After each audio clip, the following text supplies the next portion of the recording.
오늘 함께 나눌 말씀 욥기 24장 1절에서 25절까지의 말씀입니다.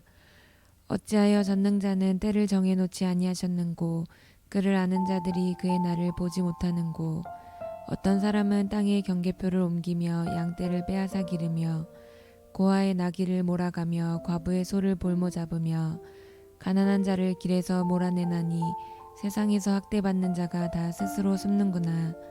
그들은 거친 광야의 들나귀 같아서 나가서 일하며 먹을 것을 부지런히 구하니 빈들이 그들의 자식을 위하여 그에게 음식을 내는구나. 밭에서 남의 꼴을 베며 악인이 남겨둔 포도를 따며 의복이 없어 벗은 몸으로 밤을 지내며 추워도 덮을 것이 없으며 산중에서 만난 소나기에 젖으며 가릴 것이 없어 바위를 안고 있느니라.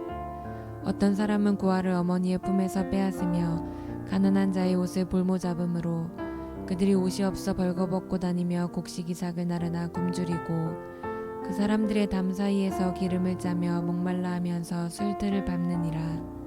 성중에서 죽어가는 사람들이 신음하며 상한 자가 부르짖으나 하나님이 그들의 참상을 보지 아니하시느니라.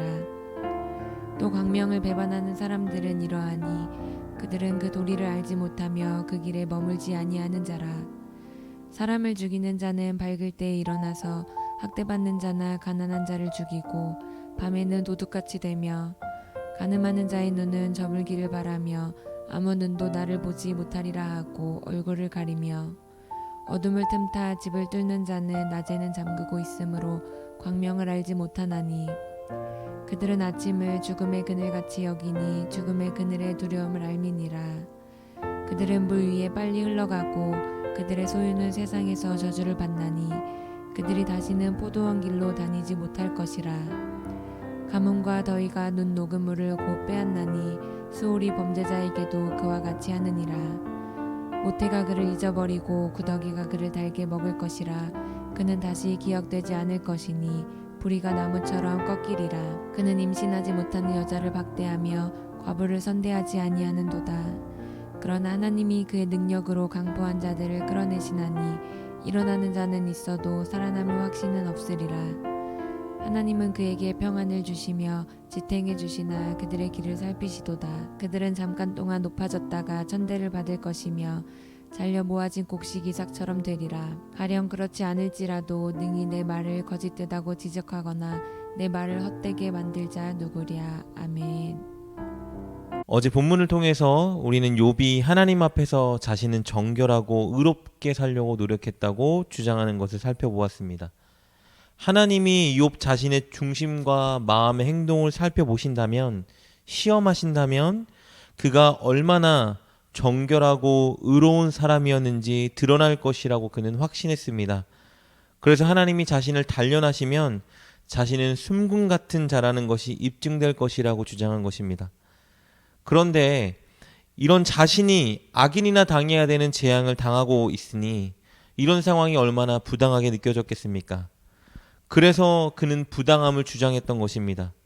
그런데 동시에 욥은 이렇게 까닭없이 고난을 당하면서 이전에 보지 못했던 것을 볼 수 있는 눈이 떠지기 시작했습니다. 그것은 자신처럼 죄가 없음에도 불구하고 고난과 역경 속에 살아가고 있는 자들에 대한 모습이었습니다. 의롭게 살려고 노력함에도 불구하고 악인들에게 핍박당하는 사람들의 모습이 그의 눈에 들어오기 시작한 것입니다. 동시에 그들과 반대로 의인들을 핍박함에도 불구하고 떵떵거리며 잘 사는 악인들의 모습이 눈에 들어오기 시작했습니다. 그래서 친구들의 주장에 반대했던 것입니다. 친구들은 악인에게는 반드시 이 땅에서 하나님의 심판의 때가 임한다고 주장했지만 욥이 그들의 주장에 찬성할 수가 없었던 것입니다. 자신이 고난과 재앙을 당해서 그 악한 자들과 의인들이 당하는 핍박에 대한 시선을 들어보니, 그리고 지금까지 살아온 인생을 되짚어보니 꼭 친구들이 주장하는 것처럼 인생이 흘러가지 않는다는 것을 깨달았기 때문입니다. 그래서 욥은 이 부당한 이런 세상의 일에 대해 한탄하기 시작합니다. 하나님께서 왜 악인들의 심판의 때를 정해놓지 않으신 것인가? 왜 악인들을 벌하지 않으시지? 왜 하나님은 의인에게 복을 주지 않으시고 악인을 심판하시는 그때를 정하지 않은 것인가 한탄합니다. 1절 말씀입니다. 어찌하여 전능자는 때를 정해놓지 아니하셨는고 그를 아는 자들이 그의 날을 보지 못하는고. 1절에서 말하는 전능자가 정해놓은 때라는 것은요, 악인을 향한 보응의 때, 그러니까 그들을 향해 심판을 내리시는 때를 말합니다. 그리고 동시에 의인을 구원하고 축복하는 때를 말하겠죠. 욥은 이렇게 하나님의 심판의 때가 없는 것처럼 보인다고 주장하는데요. 그 근거로 첫째는 1절 후반절에서 고백하는 것처럼 하나님을 아는 자들이 하나님이 심판하는 그날을 보지 못하고 죽는다는 것을 들고 있습니다. 즉 의인들이 복을 누리지 못하고 게다가 악인들이 심판받는 것을 보지 못하고 죽는 상황을 말하는 것입니다. 그리고 하나님은 심판의 때를 정해놓고 지키지 않는다고 주장하는 두 번째 근거는 무엇이냐면요, 악인들이 계속해서 악행을 저지르는 모습을 말합니다. 즉 하나님이 심판하신다면, 하나님의 심판의 때가 정해져 있다라면 악인들이 그것을 두려워하여 악행을 멈출 텐데, 하나님의 심판이 없기 때문에 악인들이 계속해서 더 악한 죄를 짓고 있는 것이 아닌가 반문하는 것입니다.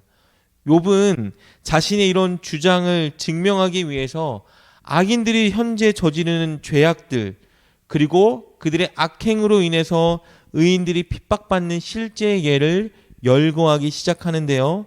그 예들을 한번 살펴보도록 하겠습니다. 먼저 2절에서 주장하는 것처럼 악인들이 약자들의 땅과 가축을 빼앗는다고 주장합니다. 3절을 보십시오. 사회에서 가장 약한 자로 손꼽히는 고아와 과부의 재물을 악한 자들이 다 빼앗아 갑니다. 9절은 이렇게 주장하고 있습니다. 약한 자들이 악인들에게 빌린 돈을 제때 갚지 못했을 때에 그들의 아이마저 빼앗기고 아이가 노예로 팔려가는 그런 상황을 겪게 된다라고 주장합니다. 혹은 담보로 잡은 하나 남은 겉옷을 빼앗겨 발가버는 신세에 처하게도 되는 것이죠. 이렇게 악한 자들의 횡포로 인하여 약자들 그리고 의인들이 많은 핍박을 당하는데요. 4절부터 11절까지 욥은 계속해서 약자들이 당하는 피해의 상황을 묘사하고 있습니다. 4절에서 주장하는 것처럼 약자들은요, 악인들에게 당할 학대가 두려워서 스스로 숨어 다니는 형편에 놓인다고 주장합니다. 5절을 보십시오. 약자들은 먹을 것을 부지런히 찾으러 돌아다니지만 충분히 얻지 못하는 가난에 처하게 된다라고 주장합니다. 6절은 뭐라고 말합니까? 약자들이 심지어는 악인의 밭에 들어가서 이삭줍기를 하며 목숨을 연명해야 되는 상황에 처인다고 주장합니다. 7절은 의복도 덮을 것도 없어서 맨몸으로 아주 매서운 추위의 공격을 당해야 된다라고 주장합니다. 10절과 11절은 약한 자들이 악인들을 위해서 일해주지만 제때 보상받지 못하고 여전히 굶주림에 처하게 될 것이라고 말합니다. 욥은 이렇게 악인이 해가는 악행들, 그리고 그들 때문에 약자들과 의인들이 당하는 고난을 열거하면서 진짜 자신이 하고 싶은 주장을 펼치게 되는데요. 그것은 무엇이냐면요, 이 모든 부당해 보이는 일들이 바로 하나님께서 심판의 때를 정하지 않으셨기 때문에 일어나는 일들이다라는 거예요.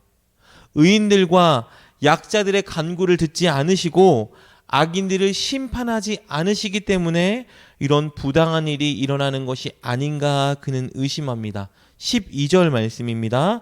성중에서 죽어가는 사람들이 신음하며 성한 자가 부르짖으나 하나님이 그들의 참상을 보지 아니하시느니라. 그러니 여러분, 어떤 일이 발생할까요? 악한 자들은 더 악한 일을 도모하겠죠. 14절에서 주장하는 것처럼 살인을 저지르고 도둑질을 일삼습니다. 15절에서 주장하는 것처럼 늘 간음하고 악을 저지르겠죠. 그럼에도 불구하고 친구들의 주장과는 반대로 하나님이 여전히 의인과 약한 자를 돕지 않으시고 악인을 벌하지 않고 계시다는 거예요. 그것이 욥이 본 이 세상에서 벌어지고 있는 현실이고 자신이 당한 일이라는 겁니다. 그러므로 욥은 친구들의 그 주장, 악한 자는 반드시 하나님의 심판의 때에 심판을 받는다는 것에 동의하지 못하는 것입니다. 그러나 반면에요, 욥은 친구들의 주장처럼 하나님께서 악인들을 심판하고 그들에게 재앙 내리시기를 간절히 소망합니다. 친구들의 주장에 동의하진 않지만 친구들의 주장처럼 하나님께서 분명히 반드시 악인들을 심판하면 좋겠다라는 소망을 내비치는 것입니다. 그것이 바로 17절부터 25절까지 말씀의 내용입니다. 오늘 본문을 통해서 우리는 한 가지 묵상하고 생각해 보고 싶은 것이 있습니다. 그것은 욥의 달라진 시선인데요. 자신이 까닭없이 그리고 부당하게 재앙을 당하면서 그는 자신의 처지에 있는 약한 자들과 고난을 당하고 있는 의로운 사람들에 대한 눈이 떠지기 시작했습니다.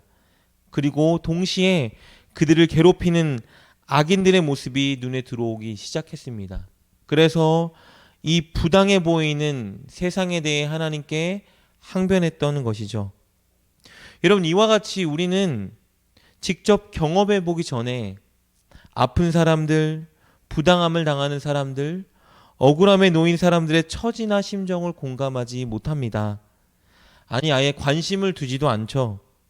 병들어 보아야, 물질의 어려움을 겪어 보아야, 관계의 어려움을 겪어 보아야 그제서야 그들이 겪은 아픔, 처지를 생각할 수 있는 시선이 떠지기 시작하는 겁니다.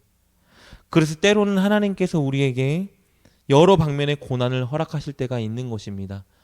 우리처럼 어렵고 괴롭고 슬프고 아픈 형편에 놓여 있는 사람들을 공감하고 위로하고 이해해 주길 바라서 우리에게 그런 고난을 허락할 때도 있는 것이겠죠. 여러분, 이런 상황 속에서 그렇다면 우리가 취해야 되는 행동은 무엇일까요? 우리가 취해야 되는 그 태도는요, 우리가 설령 고난당하지 않아도 우리 스스로가 먼저 우리 주변에 있는 약자들, 억울함에 처한 자들, 고난 속에 있는 자들을 향해 우리의 눈을 드는 것입니다. 그들을 향한 시선과 마음을 회복하는 일이 우리에게 너무나 필요한 과제입니다. 여러분 주변에 있는 약자들, 고난 속에 있는 자들이 누구입니까? 여러분, 오늘 그들을 향한 관심과 기도와 도움의 손길을 우리가 회복하는 날이 되었으면 좋겠습니다. 이 시간 기도할 때에 여러분 주변에 있는 약자들, 괴로움과 어려움에 처해 있는 자들을 생각하고 묵상하면서 그들을 위해 기도해 보는 건 어떨까요? 그리고 하나님께 용기를 달라고 기도하고 오늘 하루 그들을 향해 우리의 도움의 손길을 내미는 그런 날이 되었으면 좋겠습니다. 그렇게 예수님의 성품을 닮아가고 실천하는 저와 여러분 되시기를 주님의 이름으로 축복합니다. 함께 기도하겠습니다. 하나님, 오늘 우리 주변에 있는 자들, 특별히 연약함과 소외당함과 괴로움과 슬픔과 부당함에 있는 사람들을 볼 수 있는 눈을 열어주시옵소서.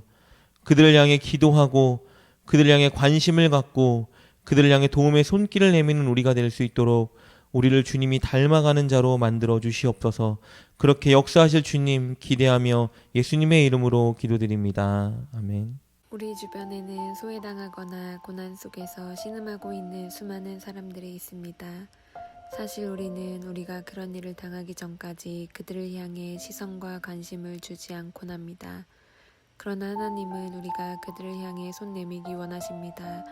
오늘 우리 주변에 있는 약자들과 고통당하는 자들을 위해서 기도와 도움의 손길을 회복하는 우리가 됩시다.